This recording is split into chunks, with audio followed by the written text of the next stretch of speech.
Bonjour tout le monde, donc nous voilà de nouveau dans un tirage des cartes psy pour une guidance thérapeutique. Alors du coup, je vais vous proposer le cadre blanc, le cadre vert ou le cadre orange.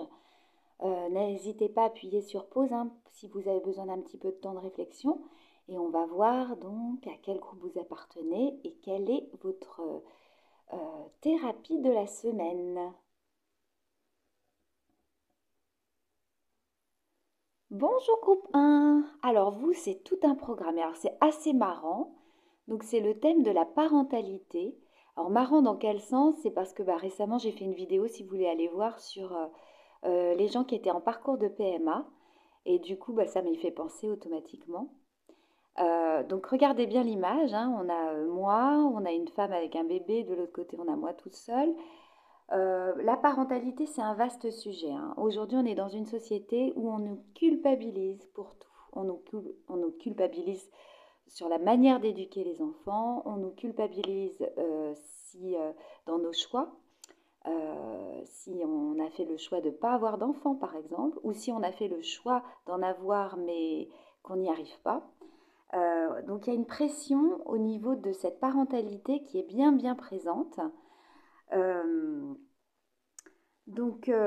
c'est une thématique assez intéressante. Alors après, la parentalité, c'est donc la parentalité, être parent tel qu'on l'entend, mais ça peut être aussi la parentalité. Euh, en fait, il faut savoir qu'en fait, en nous, on a tous une parentalité. C'est-à-dire que même si on n'a pas d'enfant, on a une partie parentale, soi-disant nourricière, qui prend soin et qui édicte les règles. Alors, ça peut être prendre soin euh, de son entourage, hein. C'est pas forcément être parent d'un enfant, hein. On peut être parent d'amis, on peut materner ou paterner son entourage. Donc, c'est quelque chose de voilà qui est plus vaste que ce qu'on pourrait imaginer. Donc, même si on a fait le choix de ne pas avoir d'enfant, ça ne veut pas dire qu'on n'est pas parent malgré tout. Alors, d'ailleurs, la question, on y est. Quels parents êtes-vous?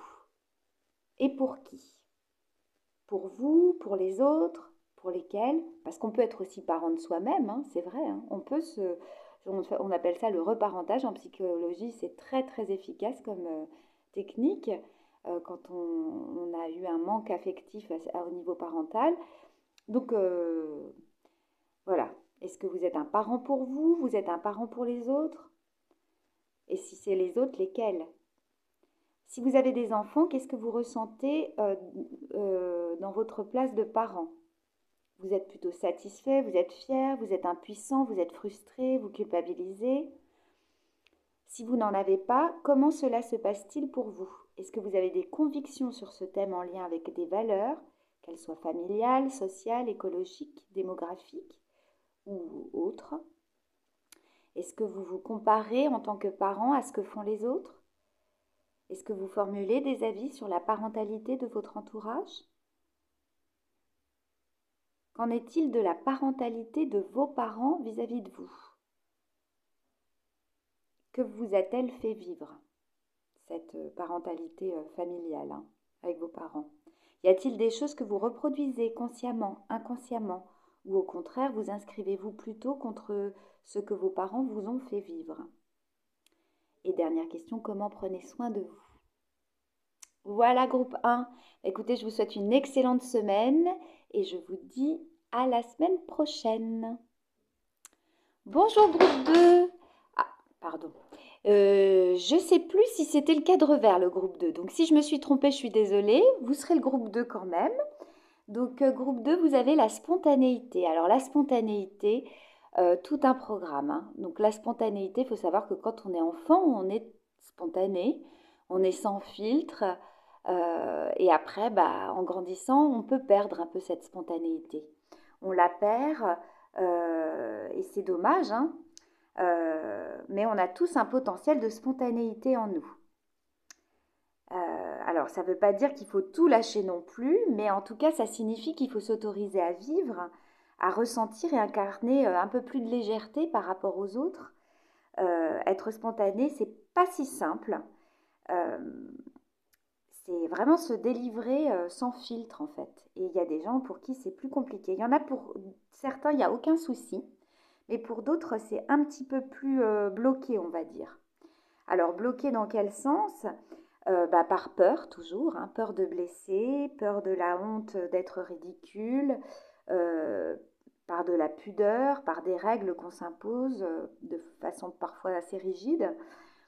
Mais bon, alors en fait, la spontanéité n'a rien de bon ni de mauvais. Il faut juste qu'elle soit utilisée, on va dire, de manière équilibrée. Faut pas trop être spontané, il faut savoir en fait avoir une capacité de moduler dans les circonstances que l'on rencontre, qui s'offrent à nous.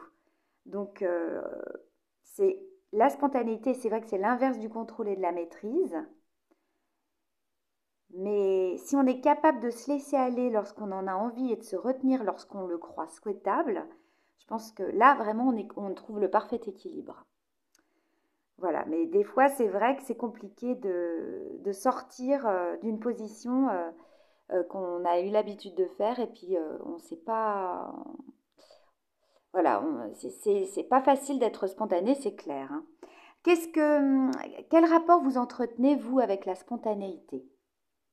Est-ce que vous osez ne pas filtrer vos comportements parfois? Et quand vous le faites, quelles idées ou croyances vous font agir ainsi? Est-ce que vous vous limitez avec certaines personnes et avec d'autres pas du tout? Si oui, avec quelles personnes vous vous limitez et vous ne vous limitez pas? Vous a-t-on autorisé à être spontané quand vous étiez enfant? Et dernière question, avez-vous peur de vous lâcher? Voilà, groupe 2, écoutez, bonne thérapie, hein, bonne remise en question et je vous dis à la semaine prochaine. Bonjour groupe 3, alors vous avez la carte du vide. Alors le vide, c'est très intéressant. C'est une thématique très intéressante. C'est un sentiment je pense, beaucoup d'entre nous connaissent, ce sentiment de vide qu'on ressent. On ressent plus rien, on pense plus à rien, on a un corps qui est insensible. Euh, on bug en fait, hein. On est en mode off, on bloque, on n'a plus aucun désir, euh, on n'a plus d'alimentation qui vienne nourrir nos représentations ou notre fonctionnement. Donc, il y a plusieurs raisons à ça. Ça peut être la fatigue, hein, on ne fonctionne plus, on est juste épuisé. Ça peut être l'ennui aussi. L'ennui, dans un ennui où on n'arrive même plus à s'évader dans cette phase d'ennui. Et puis, à d'autres moments, c'est plus grave. Hein, ce vide en nous, c'est le signal de quelque chose. C'est le besoin de dire stop, tout simplement. Que ça ne peut plus continuer, qu'on ne veut plus continuer comme on est en train de le faire. Donc qu'on est simplement usé, mais bien usé, hein, que notre psychisme peut plus y aller, peut plus aller plus loin, peut plus comprendre, peut plus ressentir. Donc c'est un vide qui nous parle en fait, et qui nous parle d'un besoin de remplissage. Mais en fait, voilà, par quoi est-ce qu'on peut le remplir? Par quoi est-ce qu'on peut le combler, ce vide? Et est-ce que c'est vraiment nécessaire de le combler? Parce qu'il ne faut pas oublier que le désir dans la vie, ça naît du manque. Donc s'il n'y a pas de manque, il n'y a pas de désir. Donc à partir du moment où vous êtes vide, où il manque quelque chose, vous allez naturellement combler ça. Il va y avoir un désir qui va se manifester. Donc comme si vous étiez sur une toile vierge de peintre et puis qu'il fallait trouver de l'inspiration en fait. C'est très intéressant. Donc on peut dire du vide, qu'on a besoin de vidanger tout simplement, de lâcher des choses qui nous encombrent et dont on ne veut plus. Et c'est bien d'avoir ce vide. Donc et vous? Est-ce que vous avez déjà vécu du vide? Et de quelle nature était-il ce vide pour vous? Est-ce que cela parlait d'un manque, d'une perte ou d'autre chose? Et quel besoin votre sentiment de vide vous évoque-t-il? Est-ce que c'était un stop? C'était lâcher quelque chose, remplir de la fatigue, créer, partir, recommencer?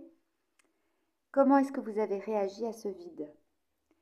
Et comment cela a-t-il changé ensuite pour vous? Qu'est-ce qui a changé?